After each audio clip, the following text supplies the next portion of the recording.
Ngasi gi Meerol na Aphaba Tunglamchat ama Thamlamba Yamnamak Mathou Tai haina Chief Minister Nongthombam Biren na phongdokkhre wafam asi poknafam pauche gi chahi yangkhai surakpagi sanap phudongba chahi gi thauramda mahakna phongdokhibani JN Manipur Dance Academy gi auditorium da pangthokpa poknafam pauche gi chahi yangkhai surakpagi thauram aduga mari leinana Chief Minister Nongthombam Biren na hai poknafam pauche asi Manipur miyamna yamna ikai khumnaba pauche amani pauche asina miyamda piriba pausing asi yamna balance oiba amade yamna mapung phaba ama oi pauche asigi editor oiramba Aigya Gopal asi yamna phaba watanaba yamna nungaiba amade mabuk chel sengba miyoi amani mahakna hingningai matamda lamdam asigi paumi singi yaifanabagi damak angamba thakta honaramkhe matam amada paumi singi group sing tongan leiramba adu amata oina punsinduna All Manipur Working Journalists Union amju semnaba hotnabada mahakna achauba thaudang lawkhibani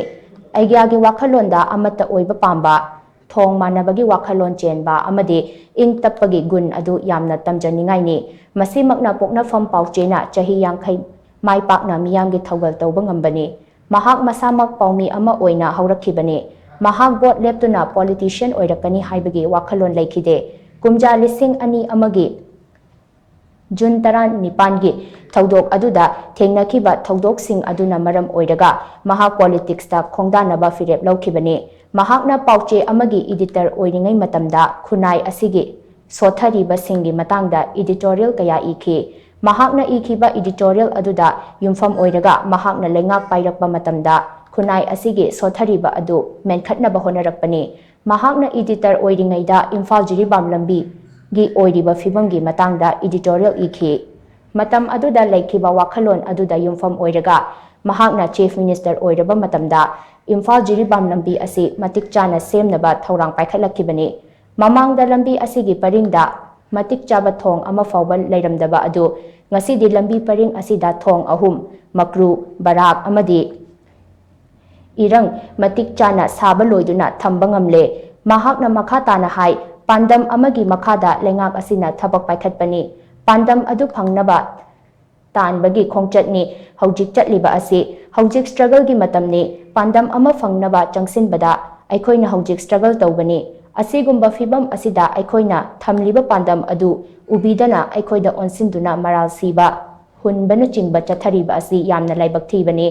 aikoigi pandamdi iramdam asi Safana ing tapna isagi saktam tung koina ngaktuna chahi dising kaya malemgi miyamgi mamangda changtadana leiba aduni masigi pandam asi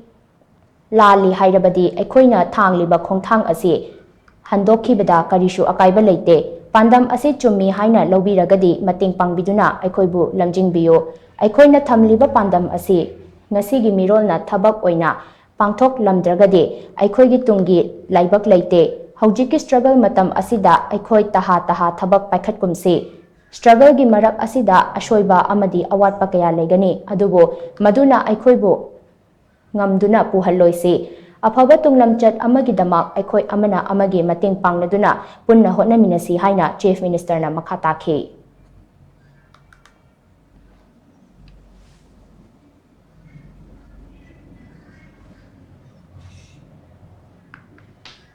Government na ikoina to jare si pandam mam koi hana hui pandam mam koi thambe karino to koi se koi samai ta hokre koi di mang rani ne akoi di mut khrani akoi gi future leitre kamai to ne lam su leitre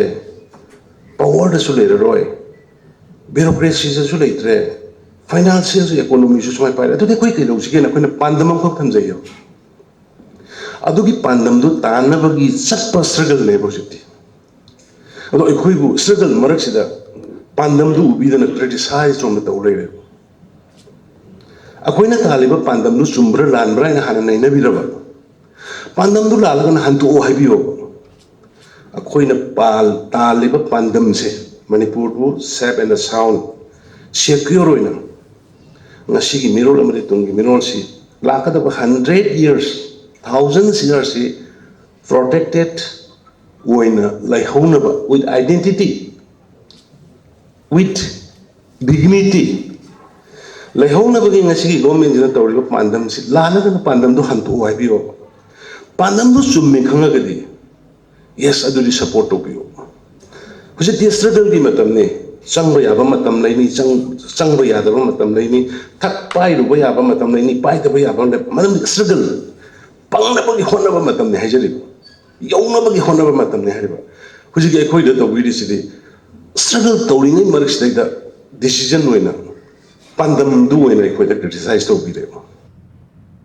Ngasi ki thauram aduda poknafam pauchegi hanagi editor amadi publisher SS Gopal Sharma gi photo da Chief Minister Nongthombam Biren na luchingduna haikat lekat tamduna ikai khumnaba utkhi thauram aduda poknafam pauche da chahi kun manga amadi chahi kun manga gi mathakta thabak tawraklaba miyoi singda lengyan amadi certificate piduna pukning thogatkhe loinana pauche asigi thoidok hendokpa paumi sing maru oina State Journalist Award phangkhraba paumi singdasu lengyan amadi certificate khusin naduna pukning thogatkhe ngasigi thauram aduda Chief Minister Nongthombam Biren poknafam pauchegi advisor su oiriba Yumlembam Ibomcha Health Minister Dr. Sapam Ranjan amadi Lamlai AC gi MLA KH Ibomcha na mathang shitna Chief Guest President amadi Guest of Honor oina saruk yakhe